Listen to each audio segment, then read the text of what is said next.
Shahrukh Khan out, Bollywood का नया don कौन बनेगा? बॉलीवुड को अमिताभ बच्चन, शाहरुख खान के बाद एक नया डॉन मिलने जा रहा है। इन दिनों बॉलीवुड के एक्शन से भरपूर सीरीज डॉन के तीसरे पार्ट यानी डॉन 3 की तैयारियों के हवाले से खबरें गर्दिश में हैं। कुछ दिन पहले प्रोड्यूसर रितेश ने हिदायतकार और अदाकार फरहान अख्तर की डॉन फ्रेंचाइज के तीसरे पार्ट के स्क्रिप्ट मुकम्मल होने की तस्दीक की थी। अब डॉन 3 की तैयारियों के हवाले से गर्दिश करने वाली खबरों के बाद शाहरुख खान के मद्दाहों में खुशी की लहर थी कि वो अपने पसंदीदा अदाकार को एक बार फिर से डॉन बनता देखेंगे। भारतीय मीडिया ने दावा किया डॉन 3 में शाहरुख खान के बजाय एक नए अदाकार को डॉन के किरदार के लिए फिल्म में कास्ट किया जा रहा है।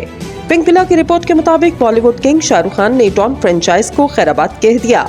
भारतीय मीडिया के मुताबिक मुबैना तौर पर रणवीर सिंह डॉन 3 में मरकजी किरदार अदा करेंगे, जिसका बाकायदा ऐलान जल्द किए जाने का इम्कान है।